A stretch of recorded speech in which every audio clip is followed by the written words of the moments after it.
Hey everyone, welcome back. It is Bridget here, and we're going to talk about all things true crime tonight, as always. So, for those who weren't aware, I did take a week off. I did pop up a post on YouTube as well as in my Facebook group, All Things True Crime with Bridget Parker. My dog Bella she has terminal cancer and we are coming to the end. I thought that we may only have a few days, but she's still fighting. She's pretty amazing actually. So at the moment, I think what I'm going to do is I probably won't be back to streaming as often as I was, just for the next couple of weeks, but then I'll sort of get back into it with streaming as often as I was, or putting up videos as well. So in terms of her, I did put up a little update video on my channel yesterday. I did a little 20-minute live, I think, just to let you know how she's doing. She's doing all right. It's been really hot the last 2 days, so I think that that's really draining her a lot, and she's not been wanting to eat as much, which I get. It's been so humid, but she's doing as good as can be expected, I guess, given the circumstances. So yeah, that's my little update on Bella. Welcome in everyone. So hello to everyone who is here live on Periscope, DLive and YouTube. And hello to everyone who's listening to the replay either on Periscope, DLive or YouTube, or on the podcast app that you listen on. Tonight we're going to cover a couple of different cases that have been happening in the last week that I've been looking at since I haven't been streaming, as well as an update that we got today on Faye Swetlik and her cause of death, sadly. So hello Renee Ray, hey Wendy Lou, hey Kanga Blue, hey Jezzy J, hey Paige Robinson. I hope everyone's well. Hey Samantha X, hello everyone. The other little thing that I want to announce, actually it's not a little thing, is that so Saturday 1 p.m. Australian time, Saturday morning 2 a.m. UK time, and Friday night 9 p.m. Eastern US time, I have an exclusive interview with a man who escaped Australia's most brutal and infamous serial killer, Ivan Milat. So that's going to be a very, very big interview, and it's definitely something that you have to come and be part of. So if you're not already, please subscribe, please follow. I will be streaming it live as I usually do, and putting it up as a podcast as well. But if you want to be there for the actual event, I'd really recommend you pop over to either Periscope, YouTube or DLive and subscribe or follow. And on YouTube, you can actually click the notification bell and it will let you know the next time that I go live or upload a video, so you don't miss it. I will also actually, let me see if I can pop it up now. Let me find it. Let me grab the link and I can actually put it in the chat now so that you can click on and it'll actually send you you can set a reminder so it will let you know when we are live with that. Hey Jack's mum. So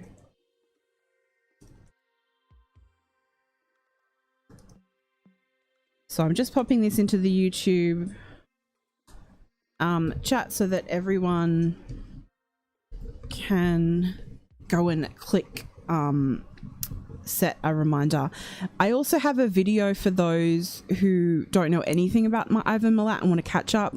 It's an 18-ish minute video on him, and it's on my YouTube channel. You can actually also find it on the podcast, whatever podcast app you use, just the audio of it.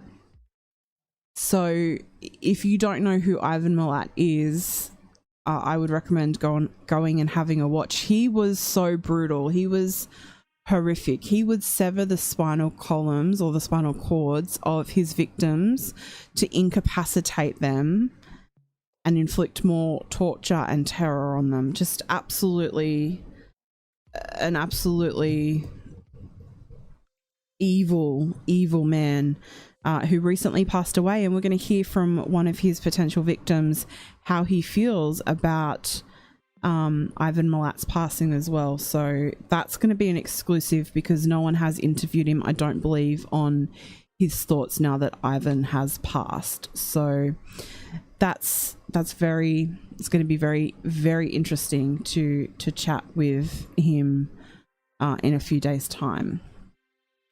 But let's get into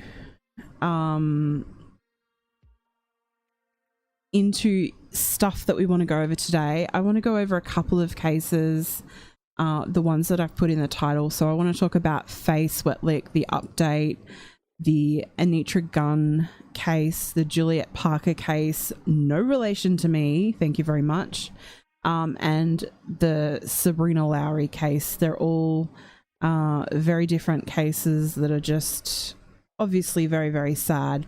So let's dive into the first one for today, which is the update on poor sweet Faye. So she went missing, is it 2 Mondays ago now or last Monday? I'm so out of it because let me just check my notes. Where are my notes? Here we are. Let me just double check the date.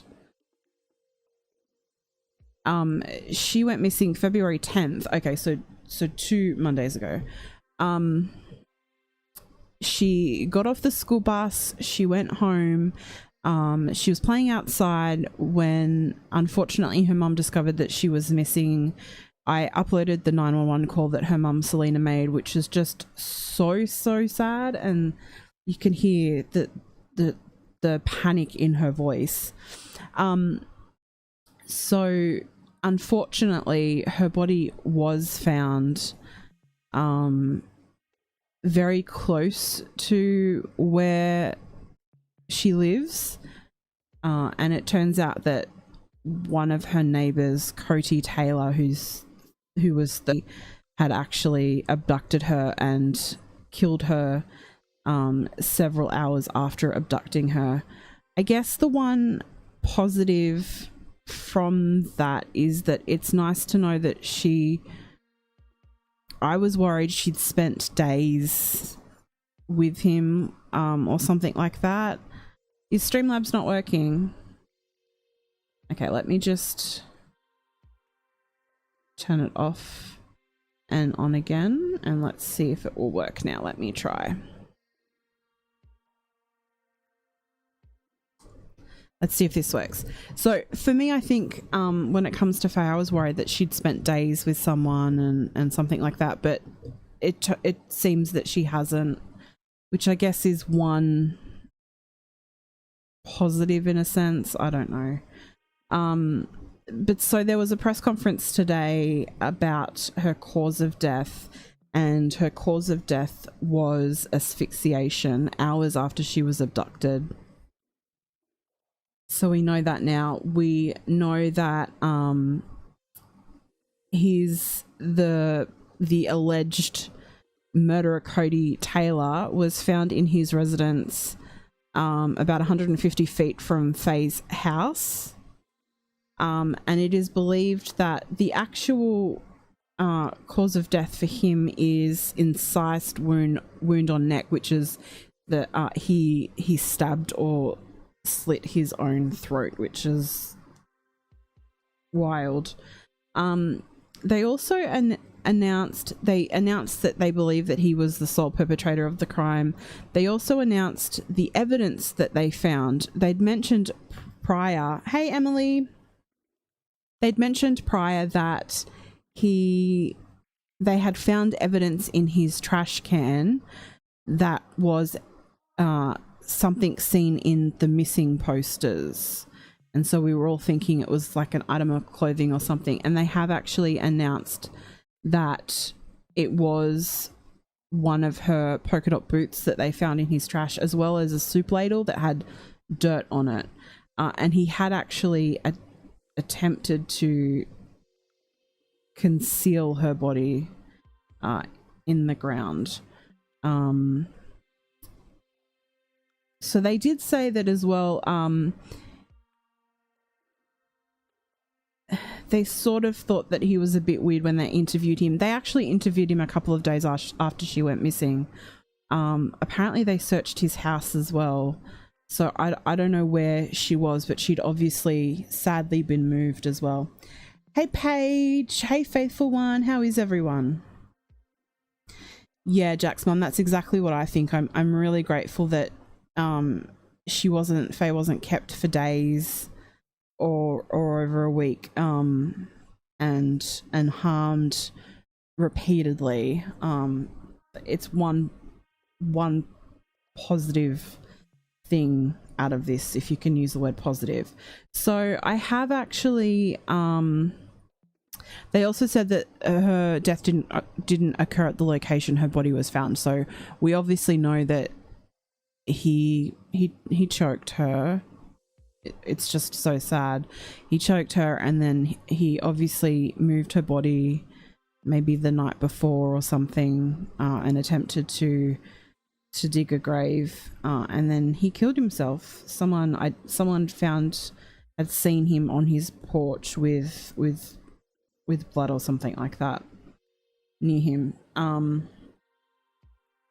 So that's sort of the latest. Now, I did actually speak to Faye's grandmother, Selena's mum, Ruth, and they are trying to get money together to get Selena into new accommodation, because obviously she doesn't want to stay at the home that she's in, which is very understandable.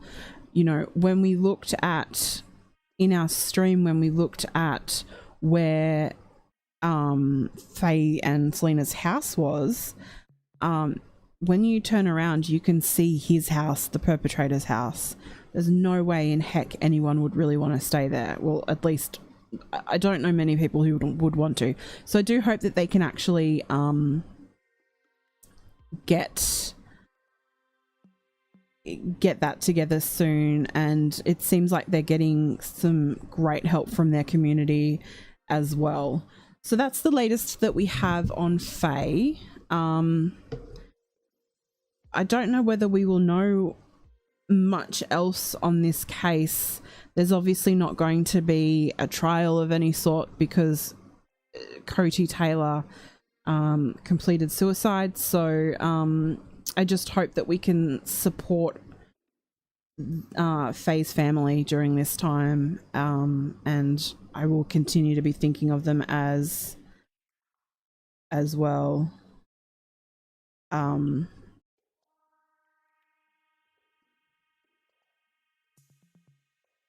Okay, so Cardinals Critic is saying a guy was found dead near it. How do they know he choked her then? So his their DNA was intertwined on one another's bodies or on Faye's body. Let me just double check my notes.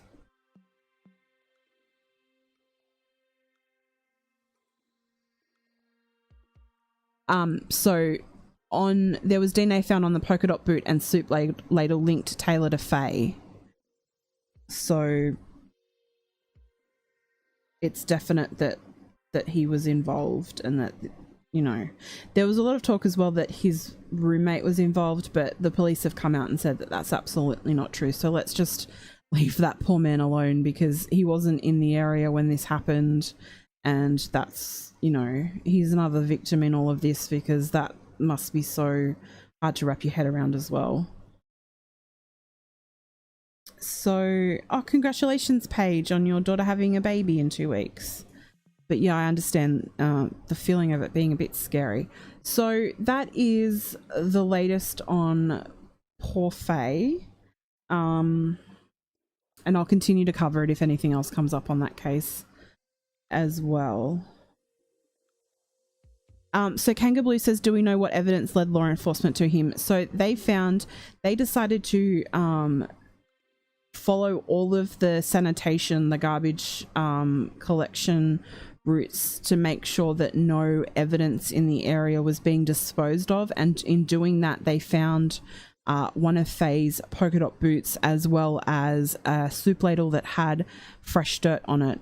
The polka dot boot and the soup ladle had Faye's DNA on it, and I think Taylor's as well. So that was a big indicator as well. All right, let's move on to the next case. So we have a couple here. We have Juliette Parker, who is definitely no relation to me, who attempted to kidnap a woman and her baby. We have the case of Sabrina Lowry, who was a 37-week-old pregnant mum who was sadly killed. We also have the case of Anitra Gunn, who went missing on Valentine's Day, and sadly her remains were just found. And then I wanted to bring you, if we get time, a little info on the update with Chris Dawson, Lynette Dawson case out of Australia, which I want to sort of do a true crime spotlight on very soon as well. So let's move on to Juliette Parker, I believe. Let me change the info on the screen for you. So this is another interesting one. I think that it's every day I wake up and I'm like, really? Actually, before we do that, let's I want to share something that's just popped up.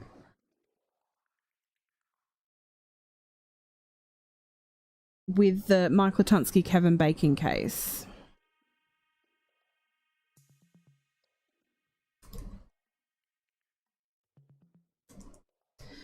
So this came up a couple of hours ago from the Argus Press, which is the local paper in Michigan that covers a lot of the Latunsky Kevin Bacon case.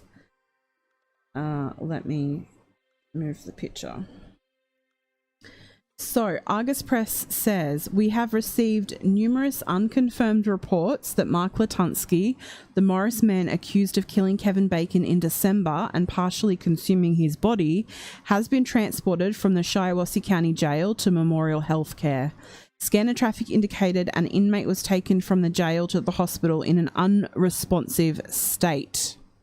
Latunsky has apparently been on a hunger strike for an undetermined amount of time. Due to privacy laws, Memorial Healthcare could not release any information or confirm whether Latunsky was a patient. Shiawassee County Sheriff Brian Bigol would not confirm or deny whether Latunsky was taken to Memorial due to inmate transport security reasons. We will provide more information as soon as it becomes available. Hey Morgan, welcome in. Hey Jody, welcome in. So apparently Latunsky's on a hunger strike and he's unresponsive at the moment. Very interesting. That's all that we know for now, but as soon as I find out any more information, I will let you know. I actually will email a source that I have very close to the case and see if they can find anything else out, and I might contact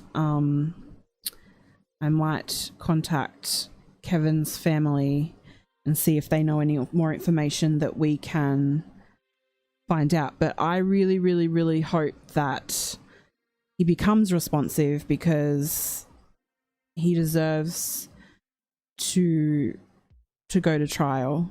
He really does, for what he did to poor Kevin, honestly. So that was something that came in. EMT Honeybee says state police confirmed it was him. When did they confirm that?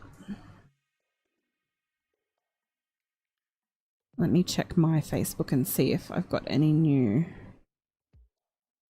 Let me go look at the Argus Press.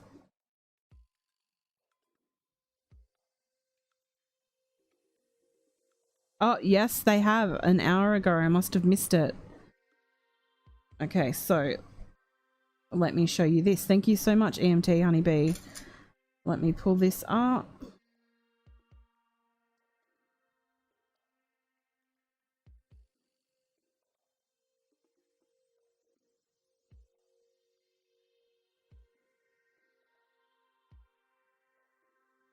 Desktop. I'm a bit rusty, guys. Forgive me. Okay, update. Michigan State Police have confirmed Lutunsky was the unresponsive inmate taken to Memorial Healthcare. We've received numerous unconfirmed reports that Mark Lutunsky, no, that's just what we've read anyway. So they have confirmed that it is Lutunsky that's the unresponsive inmate. So, hey, Lady Pegasus. I just hope that he becomes responsive. Honestly, I feel that Kevin's family deserves justice after what this man did to poor Kevin. Honestly, I'm just frustrated for them.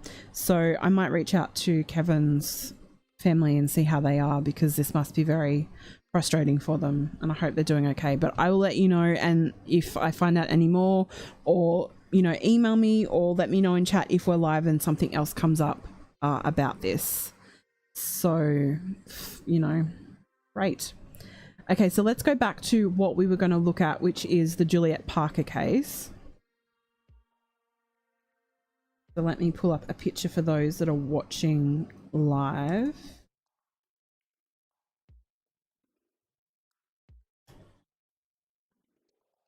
And a couple of people are saying that they're not getting notifications. Facebook, YouTube can be like that. So I would recommend that if you are having that problem, unclick the bell and click it again. That sometimes helps, or unsubscribe and resubscribe. So this is Juliette Parker. She is absolutely no relation to me. She also has several aliases, I believe. And let me pull up my info on her. Now, she's a former candidate to become a mayor in Colorado Springs, but this actual crime happened in Washington, in the area of, let me check, Pierce County, Washington. So let's have a little look at this case. I don't know if you guys have heard about this. Let me know in the comments. Hey, Tracy L. How dare you sleep? Oh, you're in Vegas. That's fun. Does everyone know about this case about Juliette Parker? Let me know in the chat if you're here live with us. Every day I just wake up and I'm like, wow, okay. Another interesting case.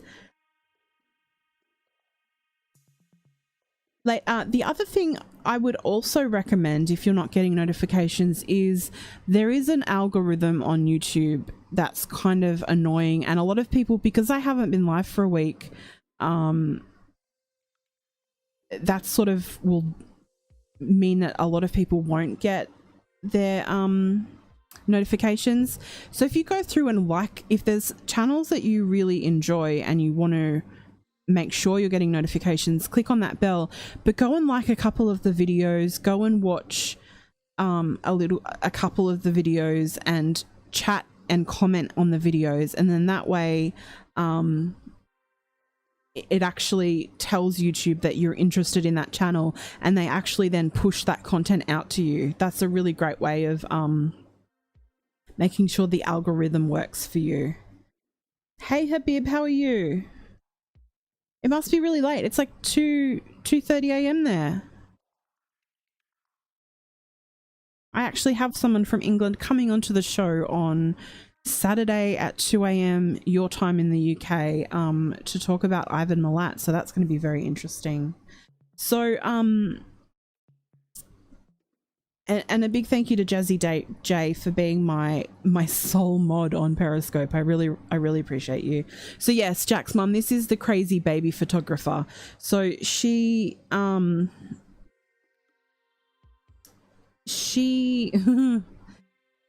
name is Juliette Parker, but she has several different aliases, and Juliette Knoll or Juliette Gaines as well. And she actually posted on a Facebook group about wanting to offer free newborn baby girl, it seems, photography for 5 or 6 people, so that she could build her photography portfolio up. But it turns out that she was probably lying about that, because she rocks up to a woman's home in Peace County, offers to take the photos, gives the woman a cupcake. I have questions about the cupcake.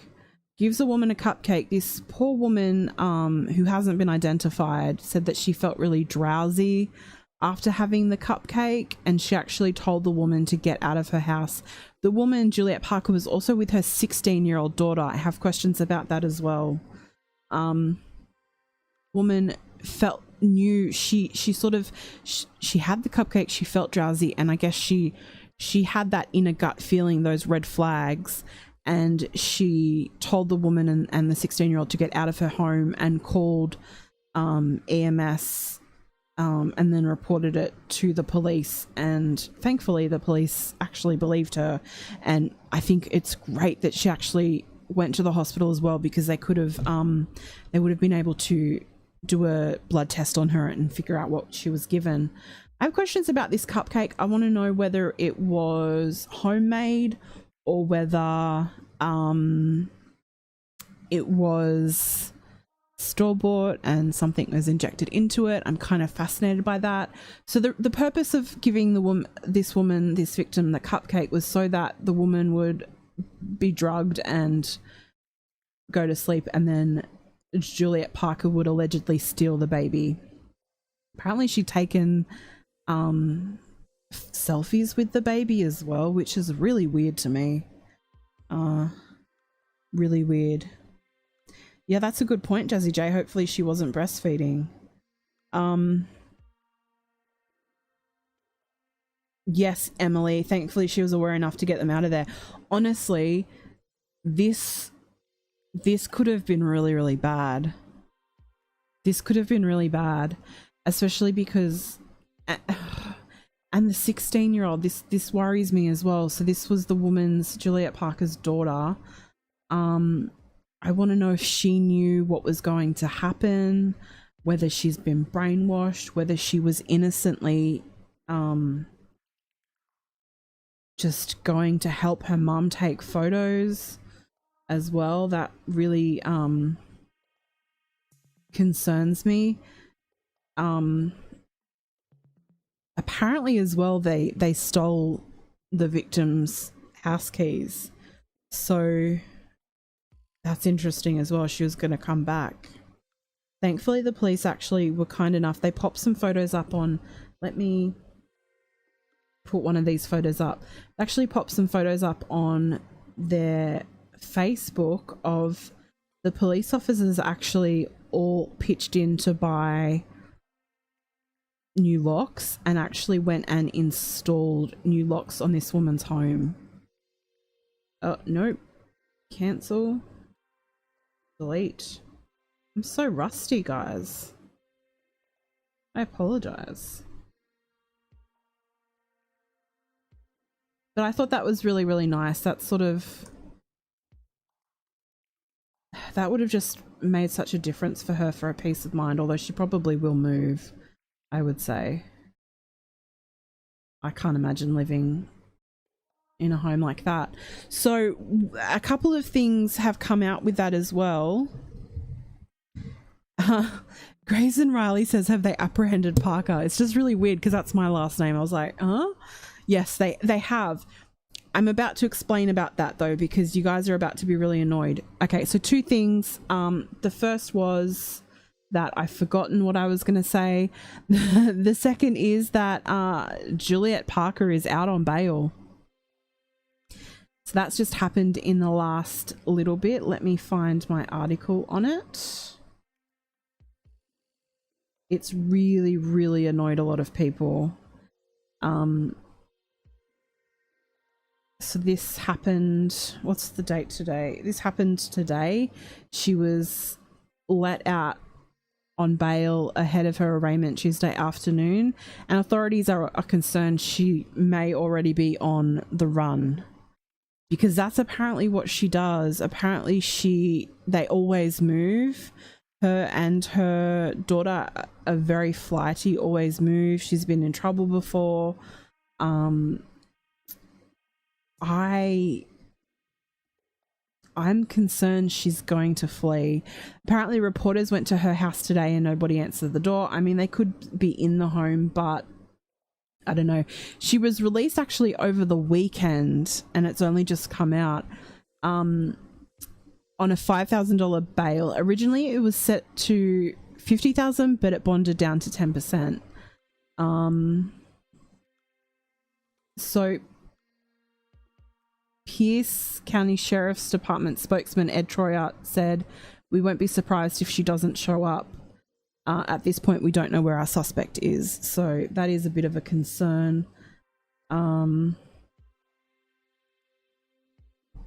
It's a big concern.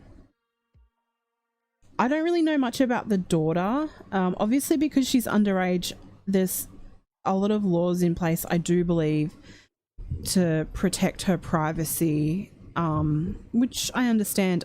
We don't know whether she knew. I haven't heard whether we know if she was really genuinely involved or not. I know that she was taken to a juvenile detention center, I believe.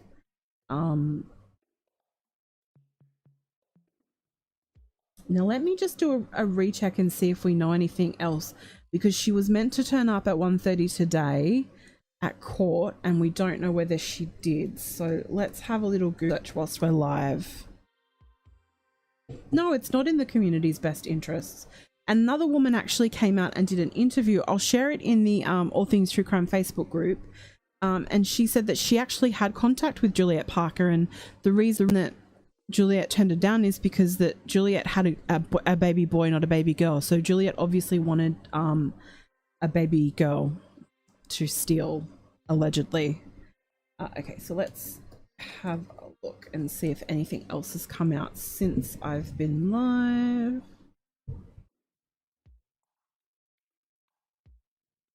This is from a couple of hours ago. Now, I know that the bio father,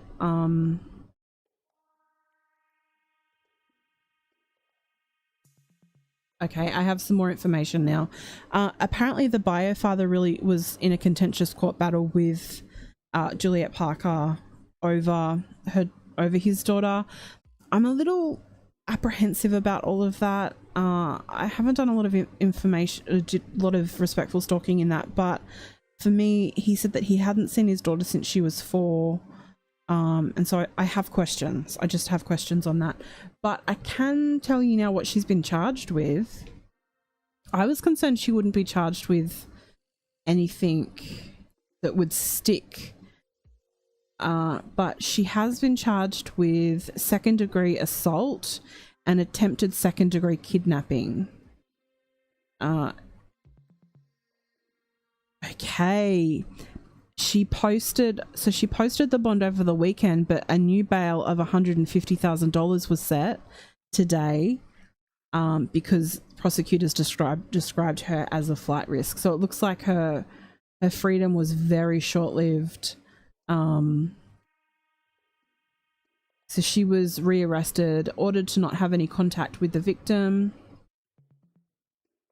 Apparently, the 16-year-old daughter faces exactly the same charges. So the 16-year-old faces second-degree assault and attempted second-degree kidnapping as well.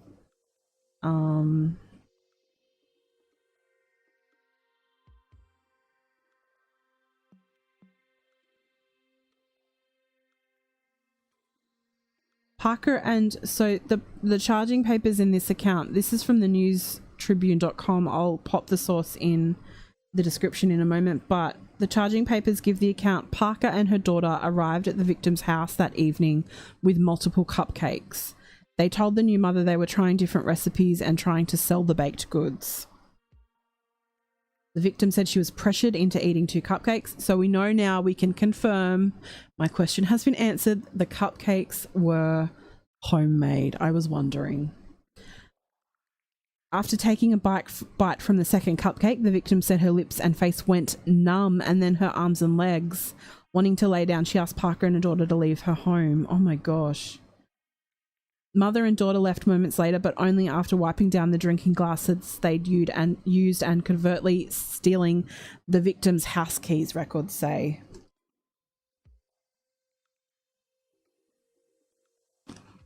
When the victim noticed her house keys were gone, she texted Parker to ask if she had them. Parker allegedly said she found her keys in the yard and offered to have them delivered.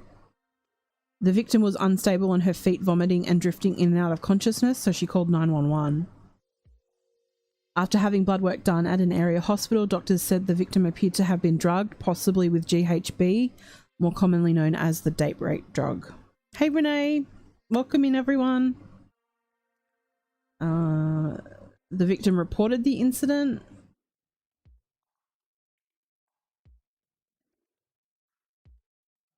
Those women, so a lot of women have now come forward and said they had really weird encounters with her. And so those women said, the ones that had met her, things got hazy when the defendant was over and that things were missing from their homes. So I think this might go deeper than we think. I wouldn't be surprised if there's more charges that come from this case as well. For some reason, I feel this goes deeper, and I have, you know, she's had a lot of different aliases. She's been in trouble with the law before, as well.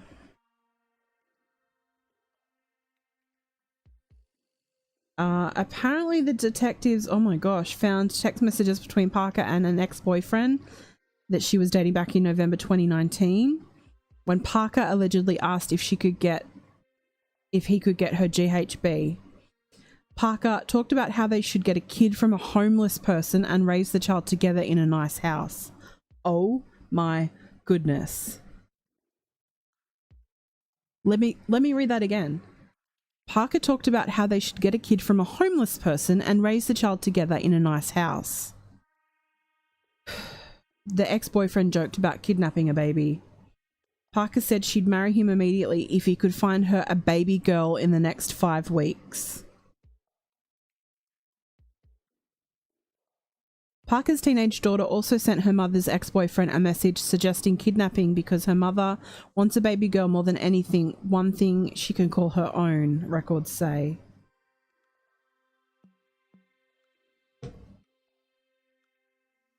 During the photography sessions that she offered, Parker allegedly used a Nikon, I think you say, camera to shoot pictures of the babies, but used her personal cell phone instead to take selfies with the newborns.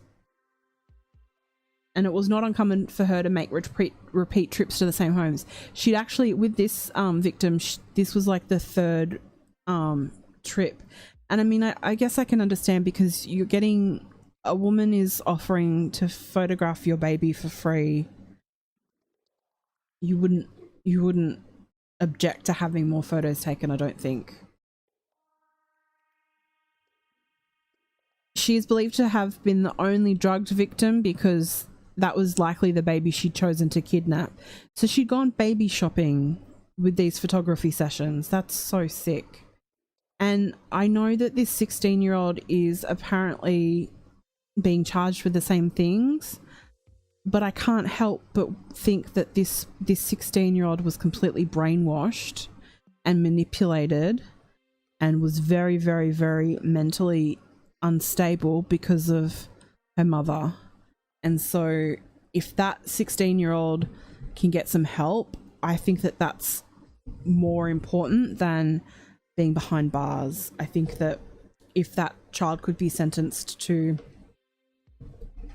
some sort of mental health facility, I think that's more that's needed than behind bars. I don't know what you guys think. Let me know in the comments. I'm gonna have a little look and see what everyone's saying. I wonder that too, Kanga Blue. I don't think she was pretending to already be pregnant. It's not mentioned anywhere.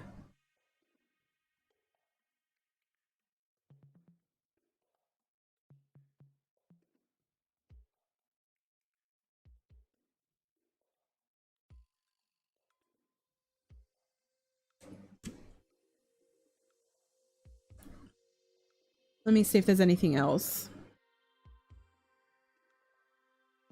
She does have a 2014 conviction for second-degree reckless burning. Apparently a grenade went off or something. Let me see if I can find out more info.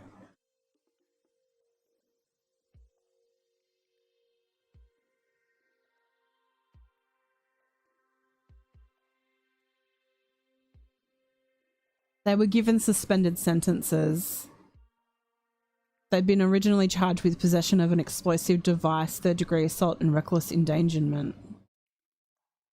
They'd scavenged buckets of ammunition, including a mortar round, and had been melting down the shells to sell as scrap. Interesting. Yes, psychological evaluations for sure.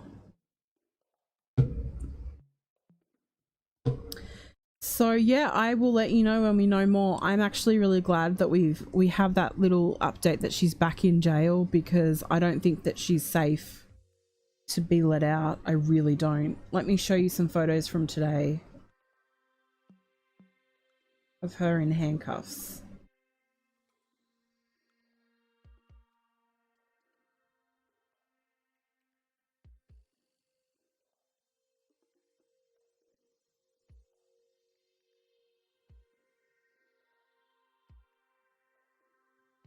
This is her today in handcuffs.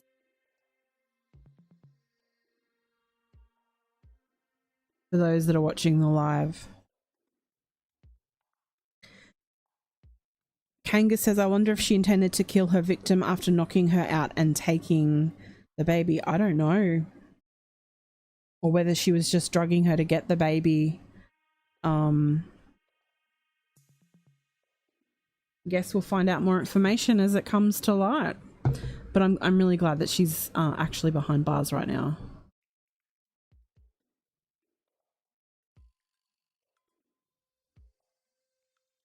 I can't believe that she ran for mayor as well.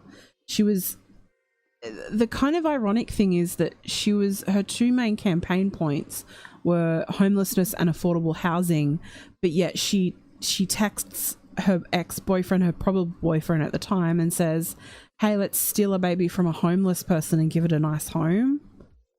Are you serious? Serious? So there's that case.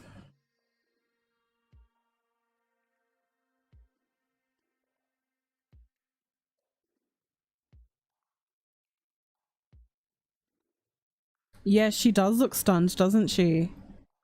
It's an interesting photo. That's for sure. Okay, so let's move on to the next case.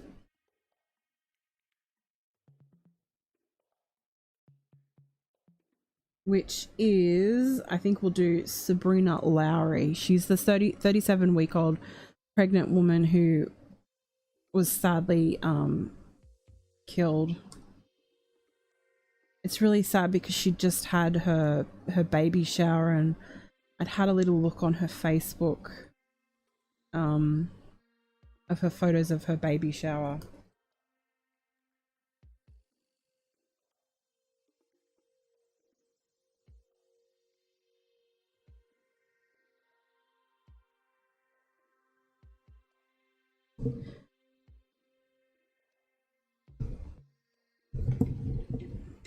Hey Light Feather, how are you? Hey Mandy Ray, how is everyone?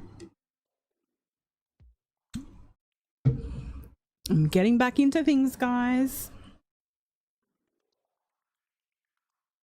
You can see my bad typing up on the screen. I'm so rusty with all of this. I'd still been making videos and stuff, but haven't done a live for a week. So this is the really sad case of, this is 21-year-old Sabrina Lowry, and she was 37 weeks pregnant, and that's a photo of her at her baby shower, which was only what date was that? Let me check her Facebook. I find it hard looking at victims' Facebooks. It's really sad. It was only a couple of days before. Where are her photos? Let me have a little look. So she was having a little boy.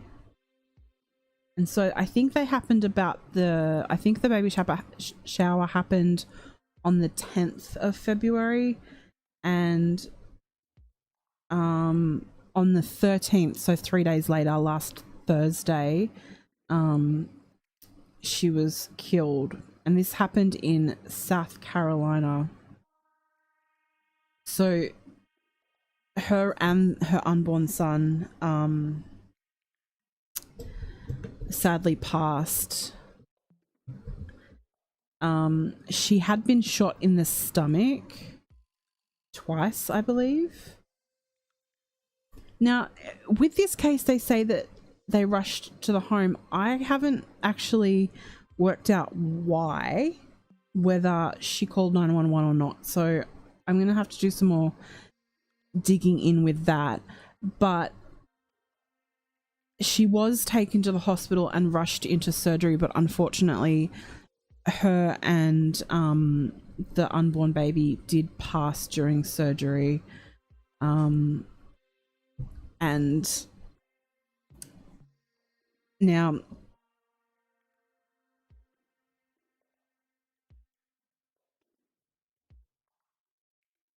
I'll have a little look at that in a minute, Emily. Now, I don't know if it was a home invasion. So this is what we know. We know that she has 2 other children and she has a husband. There was a body of a man was found at the home, Tamel Nash, 33, and he had died of a gunshot wound. So I don't know whether he'd maybe shot her and then shot himself. From what I know so far, I'll just double check, but it hasn't been publicly announced how they knew each other.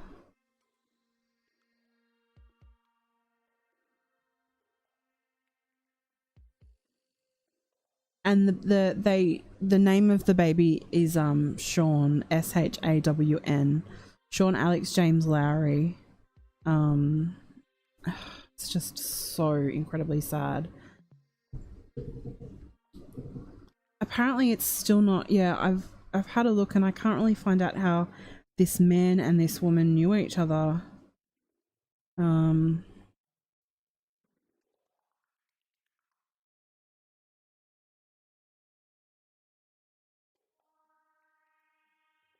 Apparently it says in this article from babygaga.com, according to Neighborhood Scout, Anderson County has one of the highest crime rates in America compared to all communities of all sizes, with an average crime rate of 38 per 1,000 residents. And a chance of becoming a victim of either violent or property crime in Anderson County is 1 in 26.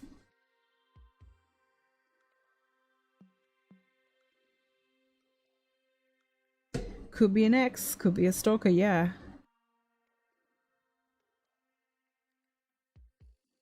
So I just wanted to highlight that because it's just so sad, and I want to start covering more cases that aren't as popular. I see you, Light Feather. I said hello. I see you. It's such an incredibly sad case, and I feel really, really sad for her husband and her 2 other children. If you go to her Facebook, you can see there's photos of her other kids, and they're just so incredibly cute. Apparently the guy didn't live at that address, so I don't know. We don't know. Hey, Making Racket. But it's just a case that I wanted to bring to your attention. Hey, Audra, how are you? How is everyone? So I'll let you know if I find out more. Of course you can be here, Space Monster. Hey. Everyone's welcome here. We're just chit-chatting about crime.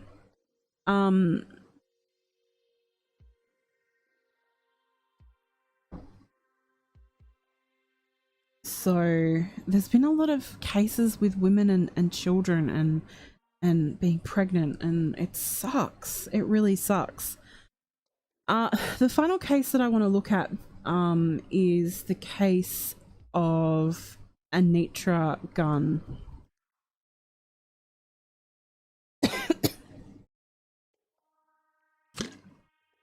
Now, she went missing on Valentine's Day, I believe. Let me pull a photo up of her.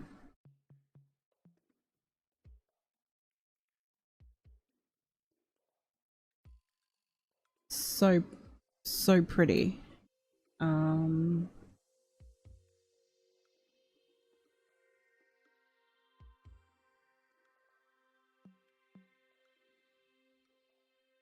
Let's have a little look at this case. I don't know whether this case is getting a lot of attention either.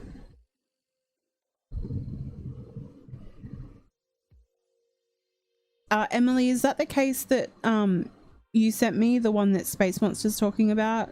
So there has been a horrendous domestic violence incident in Queensland. A family has been burnt in their car by the husband. It's awful. Oh my gosh. Well, I actually, I thought that you were going to send me another case. It's the case that I shared in the Facebook group earlier, which is another Queensland case. That we'll look at. Oh my gosh. Okay, we might have a little chat about that after this case, but there was also another case that I was looking at about in the Gold Coast with a mum accused of letting multiple men sexually abuse her daughter as well. So it's another one coming out of Queensland. She's pled not guilty, I believe, which is just disgusting. So we'll have a little look at that if you guys want in a moment. Oh, Anitra Gunn's close to you in Atlanta. Oh. So let's have a little look at what I know about that. So she was last seen on Valentine's Day, which was last Friday. I do believe her father reported her missing on Saturday. She lived in Fort Valley, Georgia, and I believe she was a student there, and I think she was a student in, it was something interesting.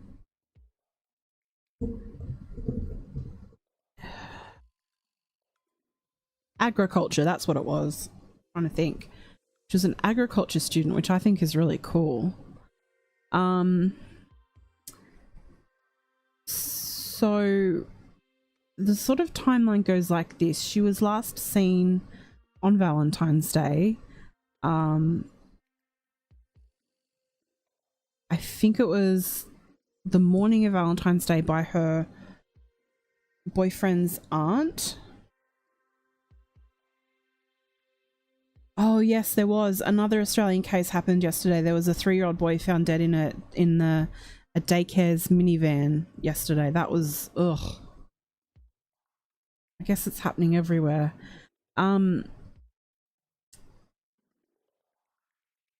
So when Anitra didn't text her family back, they obviously got really worried, and they contacted the police, which is great.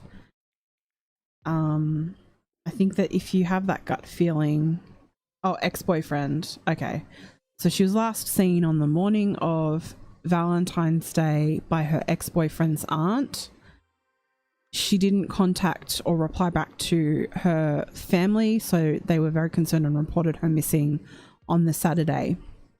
So the Saturday would have been the 15th, and they've obviously been searching for her, very concerned for her welfare. They also found her car. Now let me pull up a photo of her car, because the front bumper was missing. It was a huge red flag. Here we go.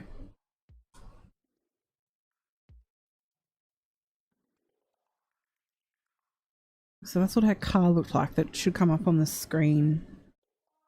in a moment. Hey CS, how are you?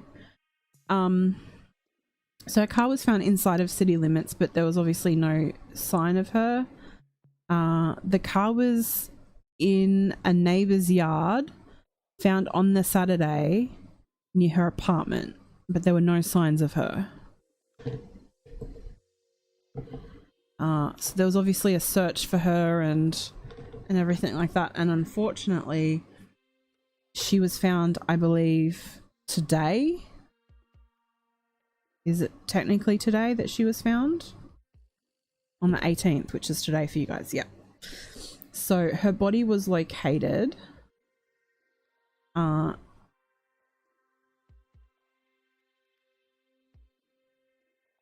was on the news tonight. Yeah. Now, they did do a welfare check and nothing seemed out of place in the home.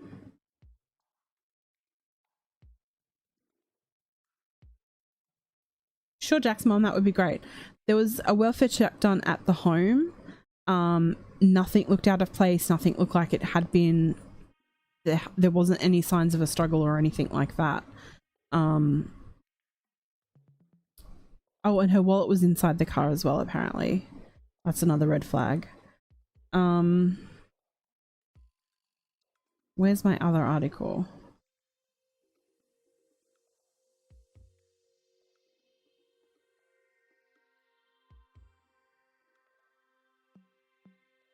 So her body was found in Crawford County near the Peach-Crawford County line.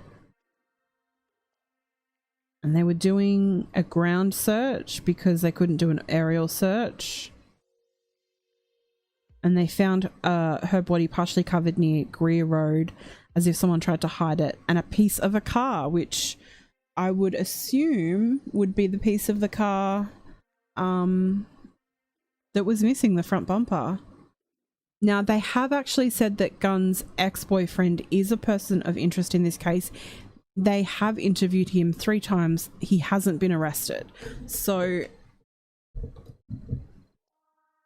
Jack's mom says that the ex-boyfriend was arrested a few days ago for destruction of property of her car. Yeah. I would assume that basically what's happening with this is, allegedly, please don't sue me, I think that he was probably involved and they're just waiting to have enough evidence to charge him, which just sucks. And on Valentine's Day, like, I was complaining on Valentine's Day because Valentine's Day sucks for me. I was broken up with twice on Valentine's Day, so Valentine's Day is not a thing for me. I don't celebrate it. But to be killed by your ex-boyfriend on Valentine's Day? Wow. Disgusting. I am thinking of her poor family as they come to terms with the news. She sounded like an incredible woman who was just starting out. She was studying agriculture. It's just not fair.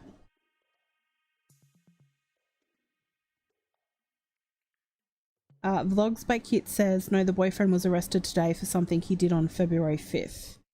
Okay, so let me have a little Google of the boyfriend, or the ex-boyfriend. I'm gonna find his name again.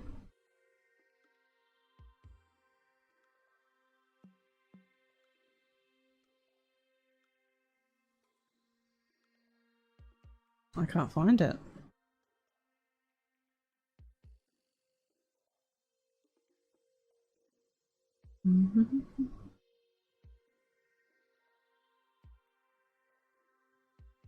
Okay, I'm just gonna have to Google it because I haven't.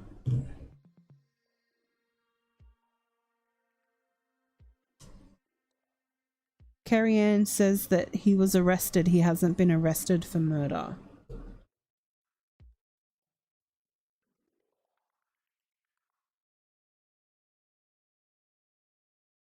Okay, so as of 2 hours ago, he was arrested.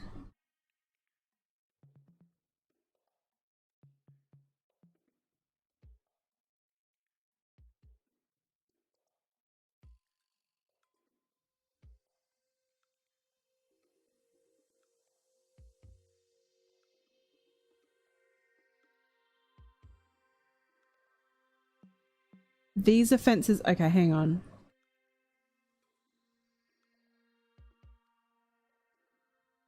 So someone mentioned about February 5th. Let me go back and look at the comments.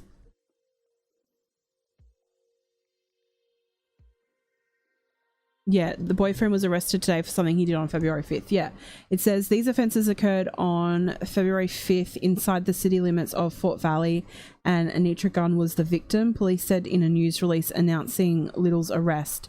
In this incident, the windows were smashed at her apartment and tyres were slashed on her vehicle.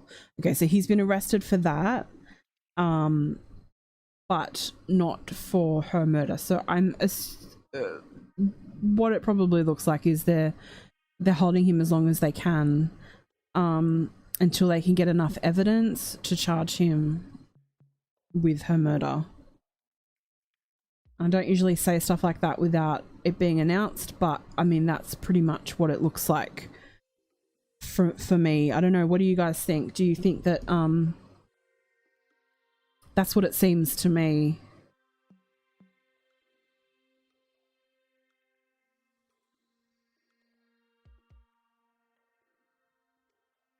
I'm wondering what happened to the car though.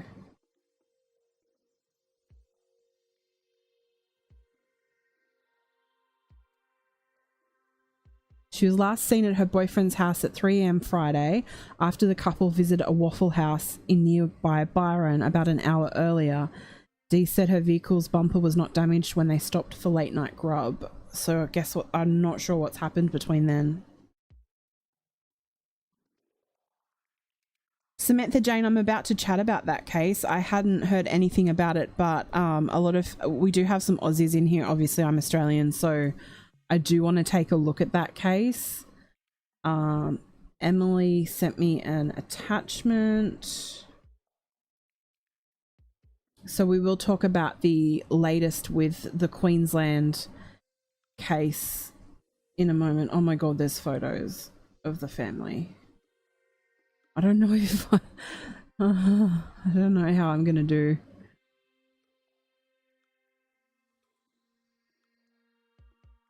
True crime's gonna be really hard for me. Oh, good Kanga Blue. So, at the moment they're obviously waiting for the autopsy to be completed. To see what her cause of death is, to see if there's any DNA on her. And so I guess, hey Tracker 3, how are you? So I guess we will wait to know more information.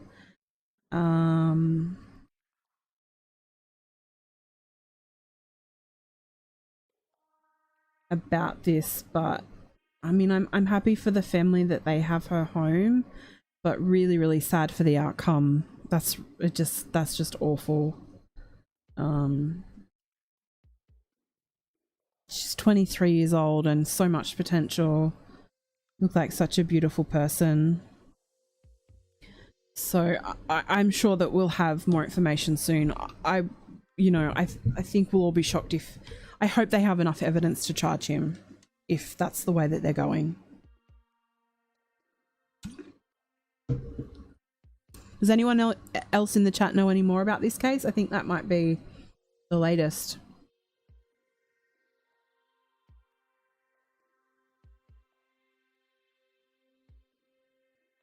Vlogs back it thinks there's other people involved. There could be. I want to know what happened to her car. I mean, that's really interesting to me.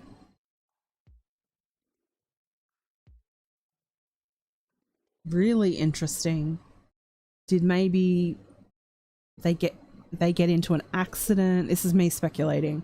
They get into an accident, you know, he got angry because she was in an accident, or he was angry anyway and he took it out on her. But obviously this was her boyfriend at the time. I know Jack's mom said it was ex-boyfriend, but I'm assuming it was her boyfriend. Everywhere I've seen it report has said that it was her boyfriend.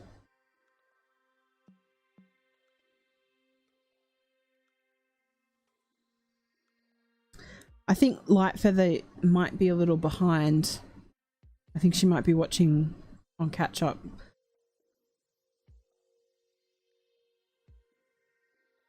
I'm interested, very interested in what happened to that car.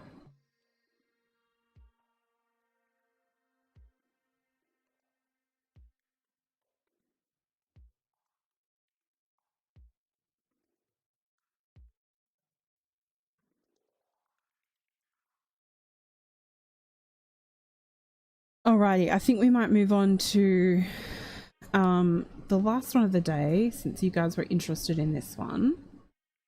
The Australian case.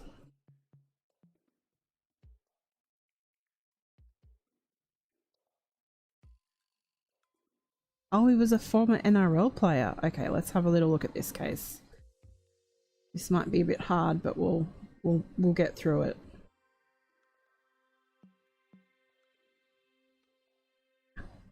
That's the latest. Thanks, Vlogs by Kit.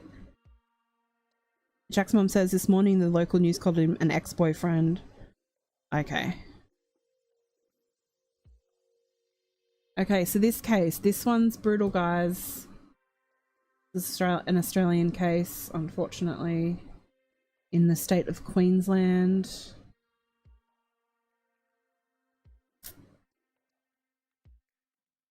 Three young children and a man are tortured to death in a vehicle outside a family home. And a woman fights for life as neighbours reveal her screams for help. Oh my gosh. So I'm just reading straight from the dailymail.co.uk. I'll pop the source in the description in a moment. It says, a man who died alongside three children in a horrific car fire on a quiet Brisbane street has been identified as a former NRL player. So NRL is like our version of gridiron, which is, but the difference is that in Australia, we are brutal, we are monsters, and there is no protection. You tackle each other without helmets, without padding. Go and look it up on, go look up NRL on YouTube.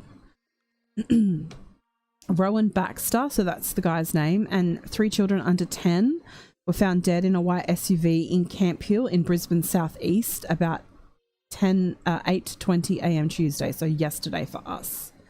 A resident who lives 20 metres away told the Australian a woman was heard shrieking, and she shrieked, "He poured petrol on me." Oh my gosh. From her car window. It's understood Rowan, a former New Zealand Warriors player, injured himself with a knife during the incident. Police were reportedly called to a family violence dispute between Rowan and his wife Hannah, a fellow fitness coach, in January. There's another photo I'll pop up, although I don't know if you want to see it.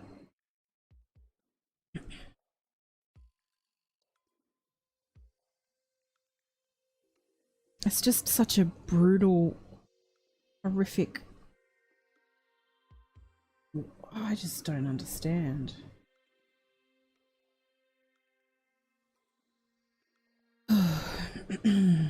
This is such a tragedy. This is bad. There's videos. I can't... Oh my god, I'm gonna cry. There are videos of this car on fire. This is very hard to do when you're emotional, by the way. I'm struggling.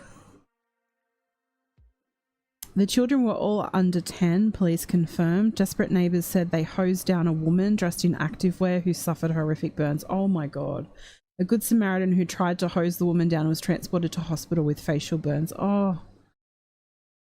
Neighbours said they heard a sound similar to a gas bottle explosion early this morning, and at least 4 blasts followed. By that time, you couldn't get in the vehicle unless you had a proper suit on. You were just no hope. The young lady bath in flames.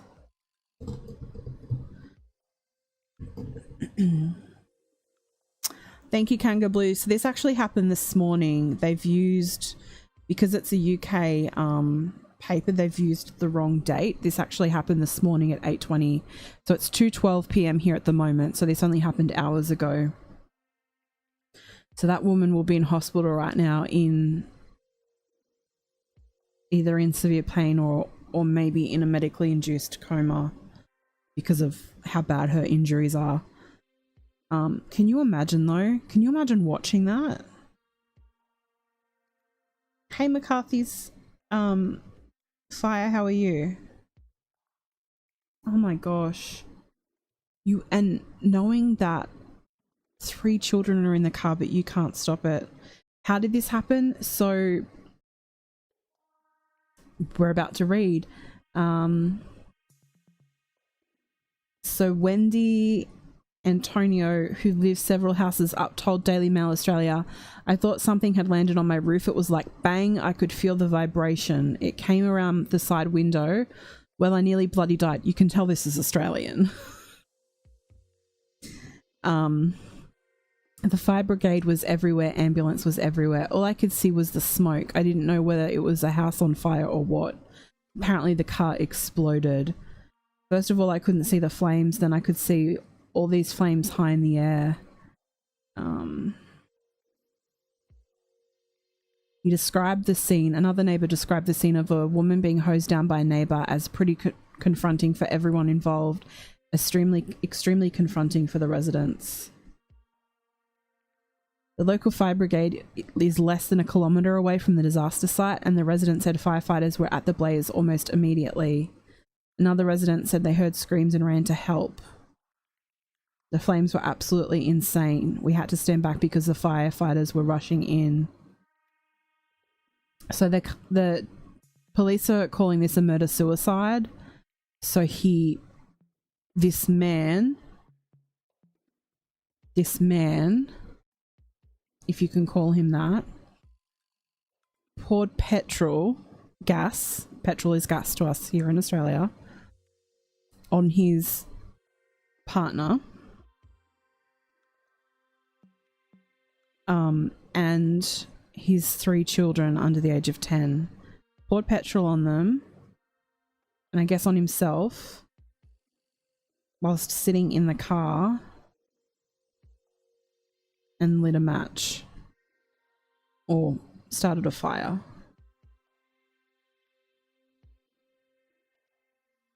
I just don't have words. There is a 5-second video of the car. I'm not going to show it. Let's see if we can find anything else out. What was the guy's name again? I don't want to remember it. Rowan Baxter.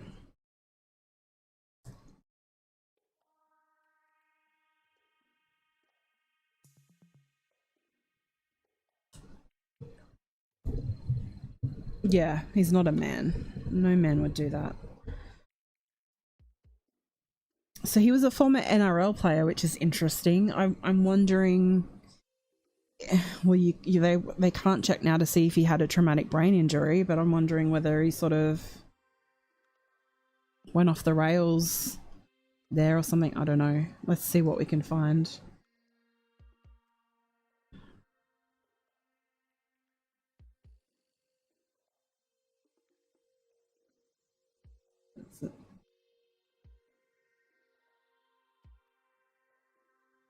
Nope, that doesn't have any information. That literally had 2 sentences. Oh, thank you for that. Thank you for saying that. I do care a lot about all these poor people. I can't imagine. All of these articles don't have any information. Here we go.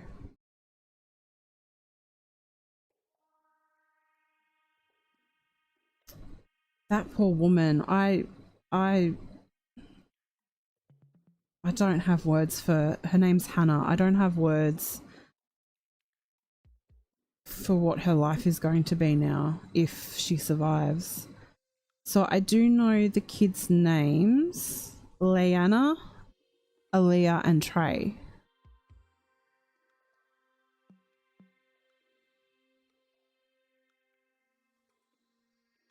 Mr. Baxter's recent posts on Facebook all revolve around his children, with him sharing multiple photos of the kids and writing, "Daddy loves you."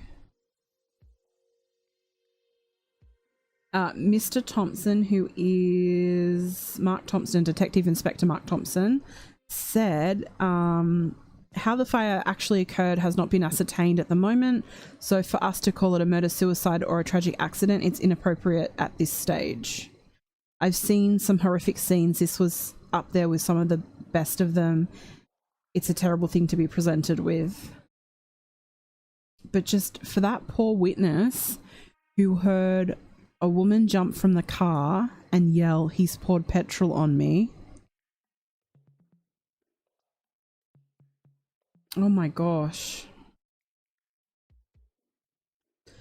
So we may not have guns in Australia, but we certainly have very, very violent and brutal crime that happens in Australia. And this proves that and shows that. And, you know, we'll be talking to someone in a few days' time that escaped someone who was very, very violent and brutal, Ivan Milat, as well. When I cover Australian cases, I know that a lot of my American viewers might not watch, but we do have really full-on cases here. We have a really huge problem with domestic violence, as obviously America does, and I'm sure most places do. We have a really big problem with this. Mental health needs some work done to it as well. And just because we don't have guns doesn't mean that we don't have such horrifically violent. This is just beyond words. It really is. And I've actually just gotten an message through about Latunsky. So let me quickly have a little look.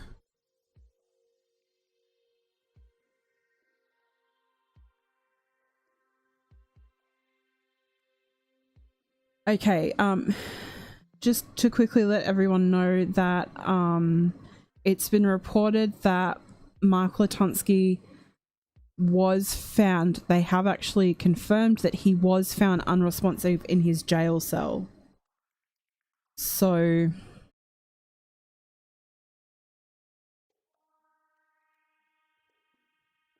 there is a statement from Michigan State Police, so let me see if I can find it.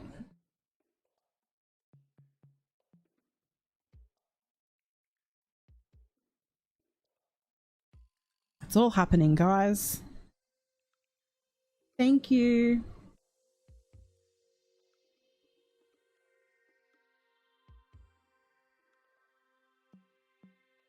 Posts. Let's see if I can find the statement. Nope, I can't. It's not on here. Okay, let me go back to it then. The statement says that it appears that Latunsky hasn't eaten since he was lodged. He was transported via ambulance with a trooper on board to the hospital.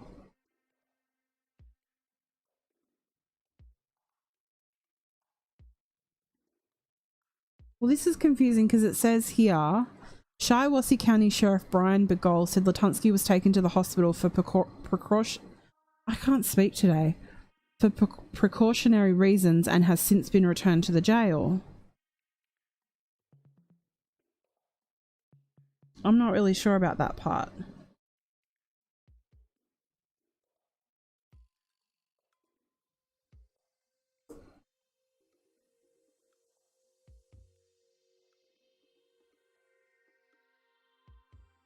That doesn't, the way that it reads, it's just thrown in there. I don't know about that part. I have questions.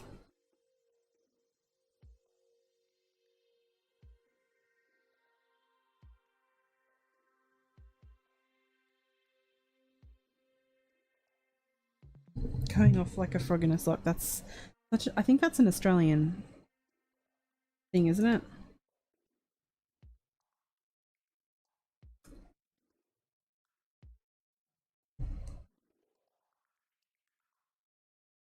Okay, I just popped that in the Facebook group, that article. It's from MLive.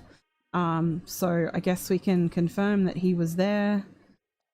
I don't know, he was found unresponsive in his cell, but it doesn't really I don't really know whether he's... It says Lutunsky was transported via ambulance with a trooper on board to Memorial Hospital in Owasso. Shiawassee County Sheriff Brian Begole said Lutunsky was taken to the hospital for precautionary reasons and has since been returned to the jail. It sounds like he's back already. Let me go and check at Argus Press and see if they've got anything.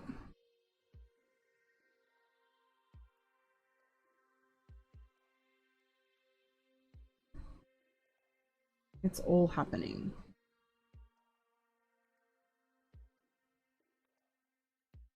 No, they don't have anything else either.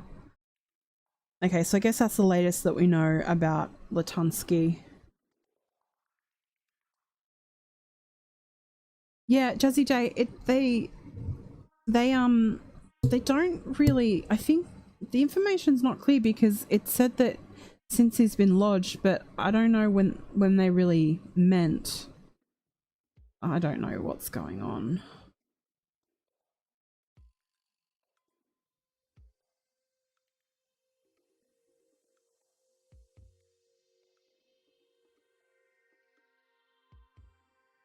So I'm just having a look to see if there's more information about the car fire. The Prime Minister's been briefed on it.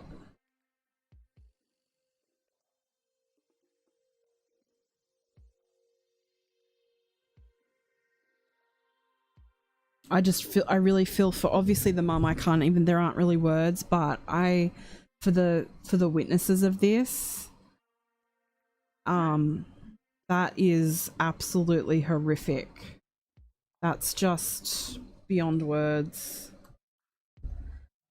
To hear that woman scream, "He poured petrol on me," whilst she's on fire herself. That's awful. What a selfish, horrible act that he's done. Honestly. Thank you for the follow, G-Town Russian Girl over on D-Live. Welcome in. So there's a lot going on in true crime. I've been gone a weekend. I mean, this isn't even the surface. These are only a couple of stories that I saw. There was so many. There was a story about a man who cut off his ex-partner's arm with a machete as well. Let me go and have a little look in the group at all of the things that I've been sharing. I mean, it's been a lot.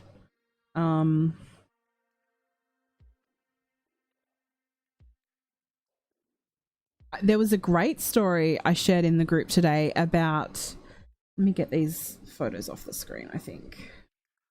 A great story about a little boy in Shawnee County who his mum called 911 because the 3-year-old was missing, and they went searching for him and found him. He was with their dog Buddy, who's let me show you a photo. Looks like a Bella to me. And Buddy wouldn't let anyone near the 3-year-old, which is actually awesome. That story just kind of made me all emotional. How's the doggy doing? The doggy is okay. It's been really hot here the last 2 days. Let me see what the temperature is now. If it's actually not, oh, it's 30 degrees. I don't know what that is in Fahrenheit. It's been a little humid, so she hasn't been eating as much, but I'm gonna, after I get off the live, I'm gonna cook for her.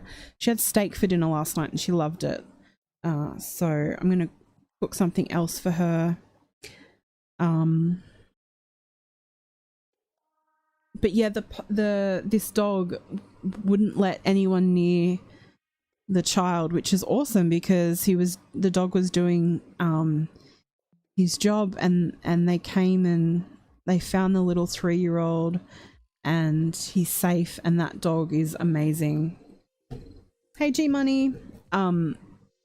And Staffy's pit bulls are really great with kids. And someone actually wrote a comment that was written, which I actually loved it, on Facebook. Beautiful story, but too bad you didn't call out the breed on this dog as a pit bull, because I'm sure if the dog attacked a child, you would have called it a pit bull. Let's give the breed some positive media exposure for a change, which I really agree with. I know that pit bulls can be very dangerous when they don't have the right owners, but they can also be the most beautiful, loyal pets. And I'm just going to move on because I'm going to start crying because it's about dogs. So, Light Feather's coming over for dinner. I'm having taco salad for dinner. Bella's having, well, she's got 3 options. She can have turkey mince, she can have chicken breast or steak. So I might cook her some chicken and see if she eats it. So yeah, that's a little bit of what's been going on in true crime. It's been a lot, pretty full on life. I hope to get back into the swing of things soon. I'm very, very rusty. It's only been a week and I'm very rusty. Let's approve everyone to join the group. So everyone's approved to come and join All Things True Crime on Facebook. We post in there a lot. As soon as information comes to light in any cases, we post in there as well. Oh, you have 4 pits? Oh my gosh, amazing. Look, Bella's had problems in the past with a couple of dogs, never with people. We had one dog who kept putting its face in our yard through the fence. So we had a problem there, but we've never had a problem with people. My dog Bella, she lets the bunnies jump on her, you know? Oh, Vicky, I'm sorry that you lost your rescue. You're fostering a rescue pitty that's 10 months old. Oh my gosh. I remember those days. I remember Bella when she was little. She was so destructive, guys. If I can find photos, I'm actually making a video, which is very hard to do, like a memorial video for after. And I'm finding photos. She was so destructive. She would chew all of my remotes to the TV, to my air conditioner. She cost me hundreds in remotes. She would eat batteries. Yes, batteries. She ate all of my Havianas, which are thongs, which you guys call flip-flops. They're very expensive. She'd always eat the right one. It was really funny, actually. It was always the right one she'd eat. She'd take my underwear. She'd take my underwear out onto the front lawn if I didn't wake up. I don't know if I'll show those photos online, but you know.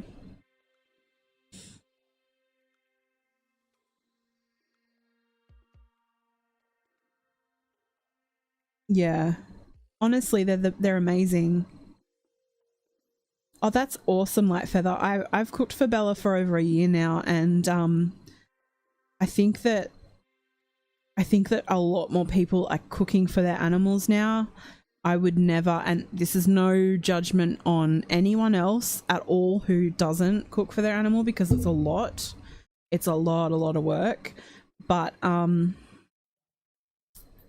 I would never feed my dog pet food again after I found out the fillers that they put in it.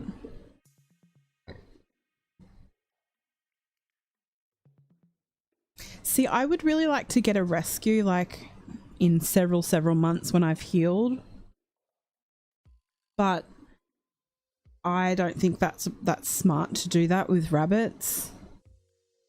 I don't think that's very safe. I can trust Bella. She's laying in the bunny room now. I'm not in there, but she's in there laying in the bunny room, and they're all chilling out because I trust her. but I don't know if I could trust a dog unless it was a puppy. Honestly, I don't think it's safe, and I couldn't do that. Apparently dogs that have 3 legs are just fine. Like they don't notice not having that 4th leg. G-Money, I'd love to see a photo of your dog. What I'll do is in the Facebook group, how about, I think that we deserve to decompress sometimes. It's really hard to be true crime all the time. Why don't we do a thread where, for those that are in the true crime group, come and join if you're not, and we'll do a thread where everyone posts photos of their fur babies. And then if you're having a bad day, you can go and look at the thread and look at all the cute animals. If you take any cute photos, you can update it in the thread. I think that would be awesome. It is hard to trust them, I think. I don't think it's safe to get a rescue. I was also thinking about, I know this is kind of weird to talk about because she hasn't passed, but this is how I sort of deal with it. I try and be very open, and I believe in a positive death. I'm going to be a mess afterwards, you know that. Thank you, Samantha Jane. I'll have a little look, but I'm actually thinking about applying to be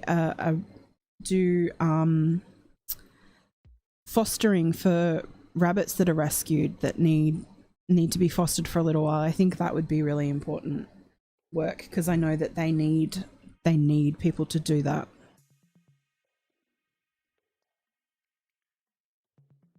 Yes, but Emily, you can look at all our photos. Thank you so much, Mel. So yeah, anyone who doesn't know, in a couple of days, I'm going to be doing a very, very important live. It's an exclusive live. This person came to me with their story and has been interviewed by a lot of major news outlets, so I'm actually a little intimidated by it, but I will be interviewing someone who would have been Ivan Milat's first victim.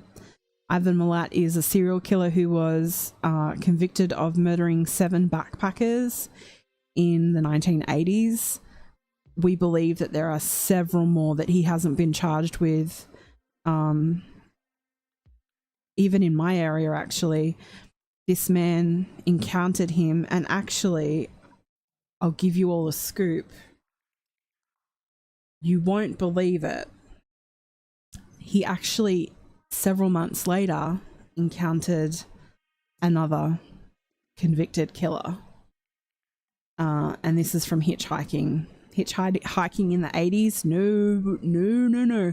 So it's going to be a very important stream, a very big stream. I really recommend, if you haven't already, to go and check out my Ivan Milat video. Let me grab the link again so that you can have a look.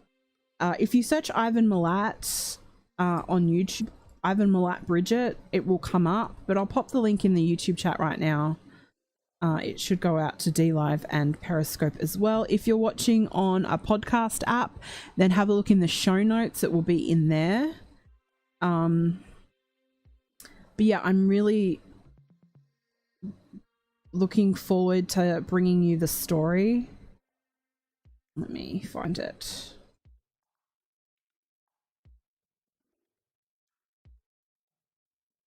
Yeah, there's several women, Mel, that they think that he had something to do with, especially in like Newcastle, because he was a truck driver. Ivan Milat was a truck driver.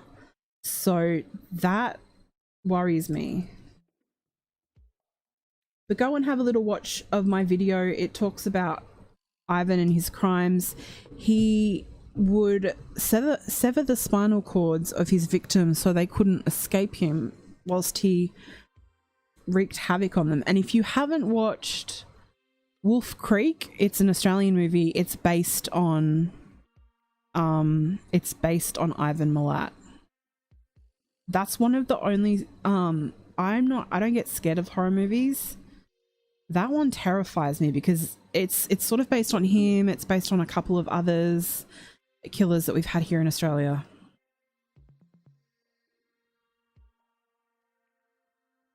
Oh, thank you, G Money.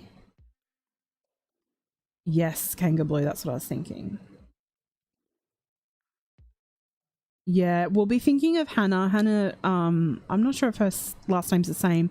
I will share more information about this awful Queensland crime. This is just horrific. I have a feeling she's probably in a medically induced coma. If she's had really severe burns, they tend to do that, I think. So yeah. Wolf Creek is honestly one of the scariest because it actually happened. Like, it's not, the characters in it are fake, but it's what happened. He would pick up backpackers, and this is what he did to the man that we're speaking to in a couple of days. He picked him up. And he escaped. Wolf Creek, I don't know. There's Wolf Creek 1 and Wolf Creek 2. I only saw Wolf Creek 2 once. It's it's brutal. But the first one, I think you can even find it on YouTube probably. Maybe it's on Netflix or Amazon Prime, but try YouTube. Yeah, he did Roadworks 2. Yeah. And he passed away a couple of months ago. And I don't know whether this man has been publicly interviewed about how he feels about Malat passing away. So that's going to be an exclusive. It's a pretty big exclusive. I'm a little intimidated, but I will do my best. Thanks, Making Racket. I might actually go and watch Wolf Creek. Is that really weird? Is that really weird? What I'll do is I'm going to go and cook for Bella. I'm going to pop up a thread so that we can share photos of our fur babies on All Things True Crime on the Facebook group. Yeah, John Jarrett was incredible. He was incredible in that role. He was so scary. And I will be back. I probably won't be back tomorrow. I may be back Friday, which is your Thursday, but I will definitely be back Friday, 9 p.m. American time, which will be 1 p.m. Saturday Sydney time, which will be Saturday 2 a.m. UK time for my exclusive interview with the first potential victim of Ivan Milat. So definitely make sure you click on the set reminder, subscribe, follow for that. So I think we'll leave it at that for today. Thank you so much for coming in. Thank you for liking the video. Thank you for subscribing. And I will see you all very, very soon. Take care.